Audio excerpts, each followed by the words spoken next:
Welcome to this special edition of ILTV on the Hour as the war with Iran is now in its fourth day. The death toll continues to rise and hundreds of people are now injured from the direct result of Iranian ballistic missile attacks. I am Ladar Gavelazi at 6 a.m. in New York and 1 p.m. in Israel. Let's get into all the major headlines you need to know about the ongoing brutal war. We begin this hour's headlines with the latest attacks Iran launched on civilians here in Israel, with multiple areas dealing with direct hits from ballistic missiles that were fired at Israel in two different ballistic missile barrages. The skies lit up from the north to southern parts of Israel with massive explosions and unusually loud booms heard overhead from all areas of Israel. In total, the Prime Minister's office says that since the beginning of this war, Iran has fired over 370 ballistic missiles into Israeli territory. The majority were intercepted, but 30 missile impact sites have been identified, resulting in 24 deaths until now and nearly 600 people injured, 10 of whom remain in serious condition. Israel also worked to intercept hundreds of UAVs that crossed into Israeli territory. The Air Force has already shot down 3 drones that infiltrated Israeli territory just today. And we first want to show you the horrific and devastating videos that are emerging from direct impact sites that happened in Petah Tikva.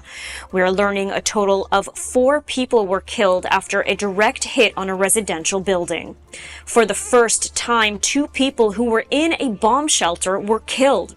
This after a direct missile hit on the shelter.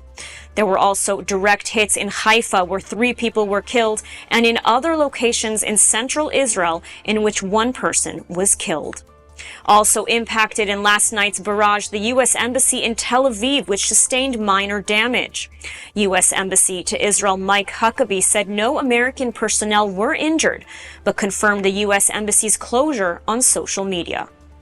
All of this is happening in Israel, but on the Iranian side, the IDF continues to strike key military and nuclear targets, as well as critical infrastructure that could start to have devastating consequences for the regime in a matter of days, according to Israeli officials.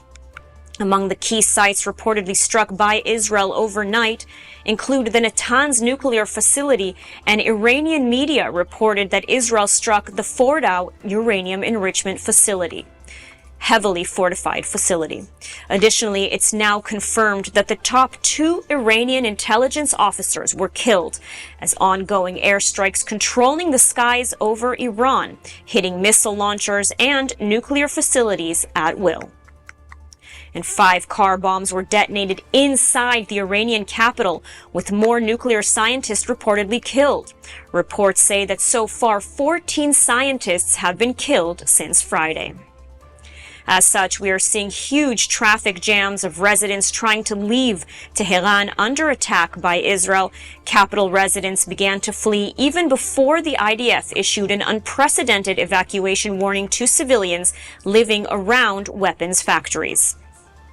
And in other news, the IDF announced on Sunday that the second body of the hostage recovered in Khan Yunis in a special operation last Wednesday is that of Aviv Atzili.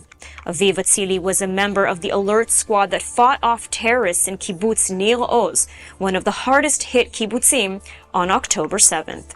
He was initially believed to have been abducted alive, but in December, his family was informed that he had been murdered on October 7th at the age of 49 and his body taken into Gaza.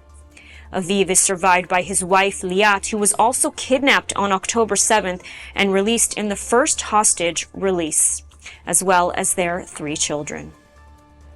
There are currently 53 hostages still in Gaza. 20 of them are believed to still be alive. And negotiations for a hostage release deal have so far stalled.